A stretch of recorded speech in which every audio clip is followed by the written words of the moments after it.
Olá pessoal, tudo bem? Aqui é o professor Edward de Física e hoje nós vamos começar a falar da base para que a gente possa entender os assuntos mais difíceis da física, que é a parte de introdução à física.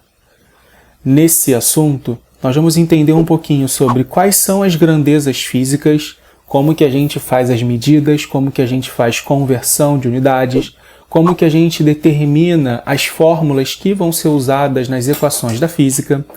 E depois nós vamos aprender um pouquinho sobre operações com vetores, que vão ser instrumentos muito importantes para que a gente desenvolva vários conceitos, principalmente da mecânica. Então, para a gente começar, vamos tentar definir primeiro o que são grandezas. Grandezas, de uma forma bem geral, elas são tudo que pode ser medido com algum instrumento. Então, por exemplo, eu consigo usar um dinamômetro para poder medir a massa.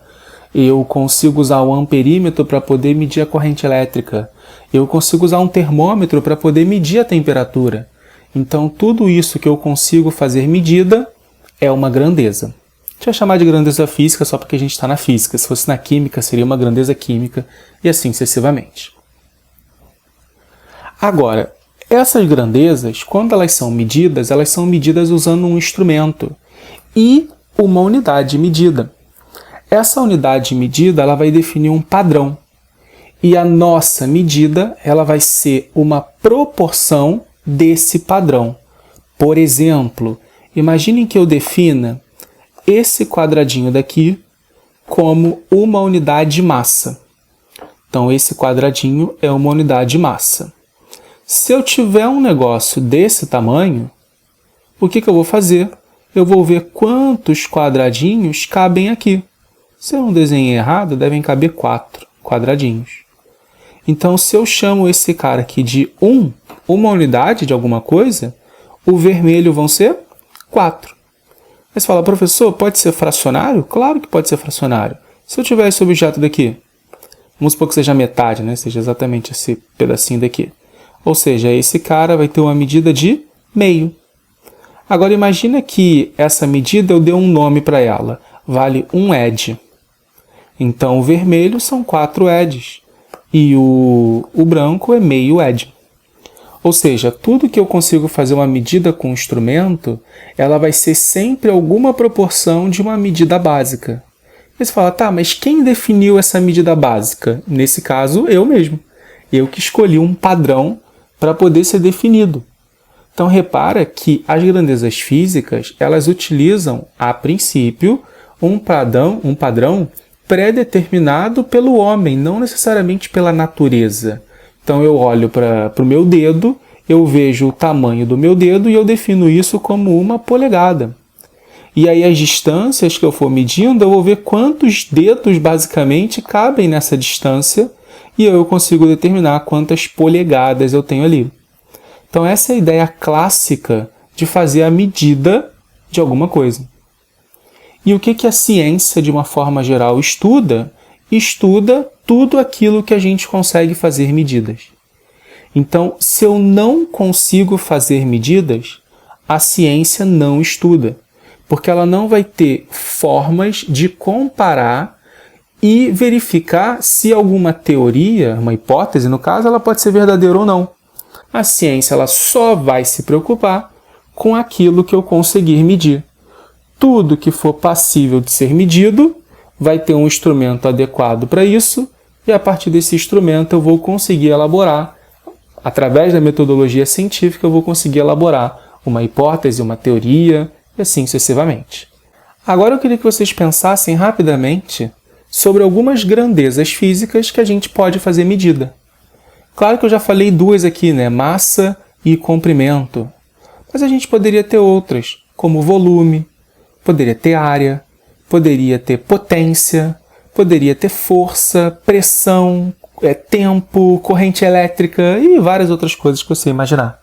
Tudo que você tiver pensar num instrumento que você pode usar para fazer medida, aquilo vai ser uma grandeza física. Aí você fala, pô, professor, potência? Como é que eu quantifico a potência? Vamos pegar um exemplo aqui.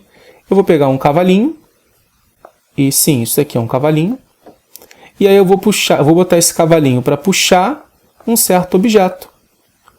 que está caindo aqui.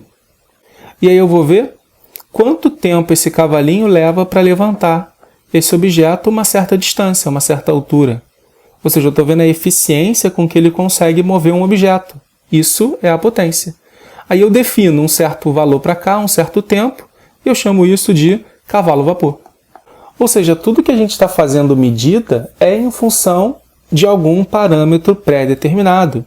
E todas as medidas vão ser feitas proporcionalmente a esse parâmetro pré-determinado. Por isso que existem várias unidades de medida para uma mesma grandeza física. Comprimento, eu posso medir em metro, eu posso medir em centímetro, eu posso medir em polegada, eu posso medir em jarda. O volume eu posso medir em litro, posso medir em metro cúbico. A massa eu posso medir em quilograma, eu posso medir em libra. A potência eu posso medir em watt, em cavalo-vapor, em horsepower. A força eu posso medir em newton, em quilograma-força. A pressão eu posso medir em atm, pascal, milímetros de mercúrio. O tempo eu posso medir em segundo, dia, hora, ano e assim sucessivamente. Posso ter diferentes unidades de medidas para representar a mesma grandeza física. Beleza? Bom, agora vamos falar do ponto-chave da nossa aula, que é a diferença das grandezas escalares para as grandezas vetoriais. Uma grandeza escalar, quando ela só precisa de duas informações para poder determinar completamente a grandeza física. É um número e uma unidade de medida. Esse número ele pode ser um número negativo, tá? Não precisa ser positivo necessariamente, então pode ser menos 2, não tem problema. E a unidade de medida ela pode não existir, porque existem algumas grandezas chamadas de adimensionais. Se ela é adimensional, ela não tem unidade de medida. Um exemplo disso, massa. Então, quando eu falo assim, eu tenho 80 kg de massa. Eu falei um número e falei uma unidade de medida. Você entendeu a informação? É uma grandeza escalar. Outro exemplo, a temperatura no sul do Brasil atingiu menos 5 graus Celsius. Aí você fala, é um número, menos 5, e a unidade de medida, graus Celsius. Preciso falar mais alguma coisa além da temperatura, além desses dois valores? Não. Então a informação está completa. Outro exemplo que é bem legal, corrente elétrica. Isso aqui o pessoal erra muito. Corrente elétrica, se eu falo, ó, o micro-ondas funciona com uma corrente de 20 amperes. Acabou. Não preciso falar mais nada, a informação está completa. Outro exemplo legal também é a pressão. Então fala assim, ó, a pressão a nível do mar é 1 atm. A pressão na Serra de Petrópolis vale 0,9 atm. A informação está completa com o número e a unidade de medida. Professor, que grandezas que não tem unidade de medida? Que não tem esse número, essa letrinha aqui do lado? Um exemplo legal também é o ângulo. Então, quando eu falo que o ângulo é 2π radianos, na verdade esse radiano aqui, ele não representa uma unidade de medida, porque o 2π já representa completamente o ângulo. Então, esse radiano que está aqui é apenas para uma forma de se comunicar para eu entender do que eu estou falando. Mas repara, número, unidade de medida. Agora, se você me perguntar como que você sai, por exemplo, do Rio de Janeiro e você quer ir para São Paulo, eu vou falar assim, cara, pega o carro e anda 500 quilômetros. Você vai pegar o carro e você pode chegar em qualquer lugar do Brasil e não chegar a São Paulo. Por quê? Porque quando eu falo uma informação, quando eu preciso que você faça um certo deslocamento, o deslocamento não é suficiente falar apenas o número com a unidade de medida. Eu preciso de mais informações para poder definir precisamente o meu deslocamento. Essas informações, elas são caracterizadas por uma grandeza chamada vetorial. A grandeza vetorial, o número não é suficiente para definir essa grandeza física. A unidade de medida vai ter. Então, eu vou para São Paulo, eu tenho que andar 500 quilômetros. Beleza. Eu falei o número, falei a unidade de medida e você não vai chegar a São Paulo ainda. O que eu preciso te falar? Eu preciso te falar para onde você tem que andar. Eu preciso dizer que você tem que pegar a Dutra no sentido sul. E quando você voltar para o Rio de Janeiro, você vai pegar a Dutra no sentido norte. Ou seja, eu estou te dizendo qual rua você tem que pegar e para onde você vai andar nela. Essas informações elas são caracterizadas por uma entidade matemática chamada vetor. E o vetor talvez você já tenha estudado, ele tem 3 características: módulo, direção e sentido. O módulo é o tamanho do vetor, ou seja, o tamanho ele não pode ser negativo nesse caso, tá? Por isso que o nome é módulo, não é mais número igual na grandeza escalar. A direção vai ser a inclinação da reta, então a reta que vai dar a orientação. E o sentido é nessa reta, ou para lá ou para cá. Então, quando eu falo assim, ó, você vai para São Paulo, né? De novo, você vai pegar a Dutra, só que a Dutra está aqui. Fala, beleza, eu pego a Dutra, eu estou falando a direção.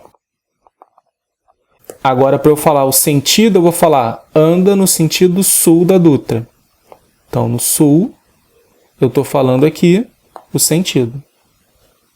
Aí eu vou falar para você, anda 500 quilômetros. Ou seja, eu estou falando para você o módulo com a unidade de medida. Então, qualquer grandeza que você pensar que seja necessário mais informações, essa grandeza é vetorial. O deslocamento é um exemplo. A velocidade também é um exemplo. Eu vou falar anda e a 100 km por hora, você vai falar para onde eu tenho que andar. A aceleração, a força, são todas grandezas que dependem de uma representação maior do que simplesmente número e unidade de medida.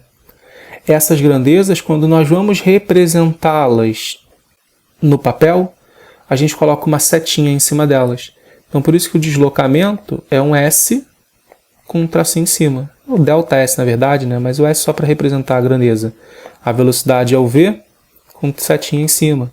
A força é o F com a setinha em cima.